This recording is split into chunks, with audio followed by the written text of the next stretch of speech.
আকাশবাণী কলকাতা। খবর পড়ছি পার্থপ্রতি মিত্র। প্রথমে বিশেষ বিশেষ খবর।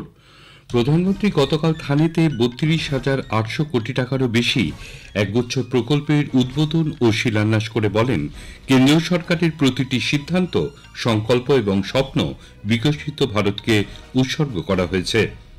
হরিয়ানা বিধানসভা নির্বাচনে প্রায় ৬৭% ভোট পড়েছে। ডিআরডিও রাজস্থানের পোখরান ফিল্ড ফায়ারিং রেঞ্জে চতুর্থ প্রজন্মের অত্যন্ত স্বল্প পাল্লায় এয়ার ডিফেন্স সিস্টেমের ৩টি সফল পরীক্ষা চালিয়েছে। মালদ্বীপের রাষ্ট্রপতি ৫ দিনের ভারত সফরে আজ নতুন দিল্লি আসছেন। পশ্চিমবঙ্গে আরজিকর কাণ্ডে ন্যায় বিচার ও ১০ দফা দাবি নিয়ে রাজ্য সরকারের তরফে কোনো সাড়া না মেলায় জুনিয়র ডাক্তাররা আমরণ অনশন শুরু করেছেন।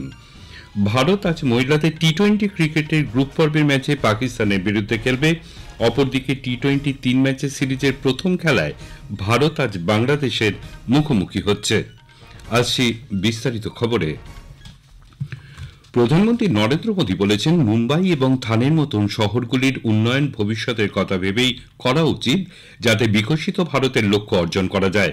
মহারাষ্ট্রের থানেতে ৩২,৮০০ কোটি টাকারও বেশি একগুচ্ছ প্রকল্পের উদ্বোধন ও শিলান্যাস করার সময় তিনি বলেন, কেন্দ্রীয় সরকারের প্রতিটি সিদ্ধান্ত, সংকল্প এবং স্বপ্ন বিকশিত ভারতকে উৎসর্গ করা হয়েছে। যে উন্নয়নমূলক প্রকল্পগুলি বাস্তবায়িত হচ্ছে, সেগুলি মুম্বাইয়ের আমূল পরিবর্তন নিয়ে আসবে। জনসাধারণ এর ফলে উপকৃত হবেন। তিনি আরও বলেন, এইসব প্রকল্প শিল্পের উন্নয়নের পাশাপাশি নতুন কর্মসংস্থানেরও সুযোগ সৃষ্টি করবে।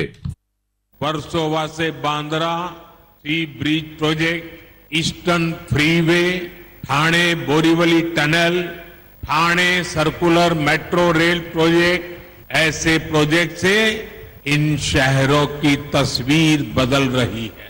इसका बहुत बड़ा फायदा मुंबई के लोगों को होगा। यहाँ रोजगार के नए मौके बनेंगे, यहाँ उद्योग धंधे बढ़ेंगे। এর আগে গতকাল প্রধানমন্ত্রী মহারাষ্ট্রের ওয়াশিমে প্রায় 23,300 কোটি টাকার কৃষি ও পশুপালন ক্ষেত্রের সঙ্গে সম্পর্কিত বিভিন্ন প্রকল্পের সূচনা করেন। প্রধানমন্ত্রী পোহরদেবতে বাঞ্জারা বিরাসত সংগ্রহালয়টা উদ্বোধন করেন। বাঞ্জারা সম্প্রদায়ের আন্দোলন এবং তাদের মহাসংস্কৃতি ও ঐতিহ্য সম্পর্কে জানতে এই মিউজিয়াম পরিদর্শনের জন্য দেশবাসীর কাছে আহ্বান জানান শ্রী মোদী। হরিয়ানা বিধানসভা নির্বাচনে গতকাল প্রায় ৬৭% ভোট পড়েছে। ৯০ আসন বিশিষ্ট রাজ্য বিধানসভার ভোট পর্ব ছিল মূলত শান্তিপূর্ণ। বিভিন্ন বয়সের ভোটদাতারা ভোট কেন্দ্রের দীর্ঘ লাইনে দাঁড়িয়ে তাদের গণতান্ত্রিক অধিকার প্রয়োগ করেন। বয়স্ক ভোটারদের অনেকেই নির্বাচনী প্রক্রিয়ায় সামিল হন, যাদের মধ্যে অনেকের বয়স ১০০-রও বেশি। নির্বাচনে যেসব ভোটদাতারা বয়স ৮৫-র বেশি, তারা ছাড়াও ভিন্নভাবে সক্ষমদের জন্য বাড়িতে বসে ভোটদানের ব্যবস্থা করা হয়। নির্বাচন কমিশনের পক্ষ থেকে গোটা ভোটদান পর্বে কড়া নজরদারি চালানো হয়। বিজেপি ঝাড়খণ্ডে রাজ্যের আসন্ন বিধানসভা নির্বাচনের জন্য তাদের নির্বাচনী ইস্তাহার প্রকাশ করেছে। পঞ্চপ্রণ অর্থাৎ 5টি সংকল্প, এই নামে সংক্ষিপ্ত ইস্তাহারে 5টি মূল বিষয় উল্লেখ করা হয়েছে। বলা হয়েছে, গোগো দিদি যোজনায় রাজ্যের সকল মহিলাকে মাসে 2,100 টাকা করে দেয়া হবে। সমস্ত পরিবারকে 500 টাকায় একটি এলপিজি সিলিন্ডার দেয়া হবে এবং 2টি উৎসব উপলক্ষে 2টি বিনামূল্যে সিলিন্ডারও দেয়া হবে। স্নাতক ও স্নাতকোত্তর পর্যায়ে বেকার যুবকরা 2 বছর মাসে 2,000 টাকা পাবেন। দলের রাজ্য সভাপতি বাবুলাল মারান্ডি বলেন, ক্ষমতায় আসতে 5 বছরের মধ্যে 5 লক্ষ কর্মসংস্থানের ব্যবস্থা করা হবে। 2,77,000 সরকারি শূন্যপদ যথাসময়ে পূরণ করার কথাও বলা হয়েছে। কংগ্রেস নেতা রাহুল গান্ধী গতকাল সংরক্ষণের ওপর 50% যে সীমা রয়েছে তার অপসারণ এবং দেশে জাতভিত্তিক সমীক্ষা করার প্রতিশ্রুতি দিয়েছেন। মহারাষ্ট্রের কোলাপুরে সংবিধান সম্মান সম্মেলনে ভাষণ দিতে গিয়ে তিনি বলেন, ভারতীয় সংবিধান রক্ষার জন্য এই 2টি পদক্ষেপ অত্যন্ত গুরুত্বপূর্ণ।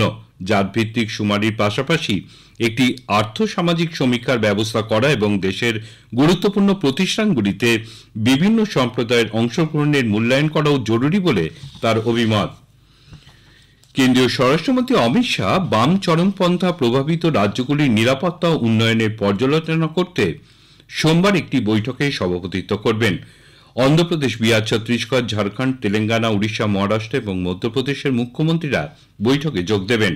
স্বরাষ্ট্রমন্ত্রক এই বিবৃতিতে জানিয়েছে, সংশ্লিষ্ট রাজ্যগুলির উন্নয়ন সহায়তা প্রদানের সঙ্গে যুক্ত মন্ত্রকগুলির 5 জন কেন্দ্রীয় মন্ত্রীও বৈঠকে যোগ দেবেন। নতুন দিল্লিতে অনুষ্ঠিত এই বৈঠকে স্বরাষ্ট্রমন্ত্রক এবং বিভিন্ন নিরাপত্তা সংস্থার ঊর্ধ্বতন কর্মকর্তারাও উপস্থিত থাকবেন। প্রতিরক্ষা গবেষণা ও উন্নয়ন পর্ষদ ডিআরডিও গতকাল রাজস্থানের পোখরান ফিল্ড ফায়ারিং রেঞ্জে 4th প্রজন্মের অত্যন্ত স্বল্প পাল্লার এয়ার ডিফেন্স সিস্টেমের 3টি সফল পরীক্ষা চালিয়েছে। উচ্চগতির লক্ষ্যবস্তু ঠেকাতে এই পরীক্ষা চালানো হয়। মানব বহনযোগ্য বা ম্যান পোর্টেবল এয়ার ডিফেন্স সিস্টেমটি যৌথভাবে তৈরি করেছে রিসার্চ সেন্টার ইমারত আরসিআই এবং ডিআরডিও। প্রতিরক্ষা মন্ত্রী রাজনাথ সিং ডিআরডিও, সশস্ত্র বাহিনী এবং এই পরীক্ষার সঙ্গে যুক্ত সংশ্লিষ্ট সকলকে অভিনন্দন জানিয়েছেন। কেন্দ্রীয় বন্দর, জাহাজ চলাচল ও জলপথ মন্ত্রী সর্বানন্দ সোনোয়াল গতকাল নতুন দিল্লিতে ভারতের শীর্ষ প্রত্নতাত্ত্বিক, জাদুঘর বিশেষজ্ঞ এবং ইতিহাসবিদদের সঙ্গে বৈঠক করেছেন। ভারতের প্রাচীন সামুদ্রিক ইতিহাস নথিভুক্ত করা এবং উদযাপনের জন্য বৈঠকে আলোচনা হয়েছে। বৈঠকে শ্রী সোনোয়াল বলেন, ভারতের সামুদ্রিক ইতিহাস শুধুমাত্র অতীতের ঐতিহ্য নয়, ভবিষ্যতের জন্য পথপ্রদর্শক। এই খবর শুনছেন আকাশবাণী কলকাতা কেন্দ্র থেকে। মালদ্বীপের রাষ্ট্রপতি ডক্টর মোহাম্মদ মইজু আজ 5 দিনের ভারত সফরে নতুন দিল্লি আসছেন। সফরকালে তিনি রাষ্ট্রপতি দ্রৌপদী মুর্মুর সঙ্গে সাক্ষাৎ করবেন।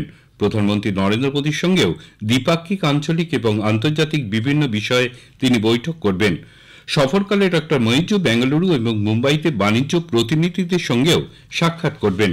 উল্লেখ্য, ভারত মহাসাগর অঞ্চলে মালদ্বীপ ভারতের অত্যন্ত গুরুত্বপূর্ণ প্রতিবেশী এক রাষ্ট্র। প্রধানমন্ত্রী নরেন্দ্র মোদীর সাগর দৃষ্টিভঙ্গিতে মালদ্বীপের গুরুত্বপূর্ণ স্থান রয়েছে।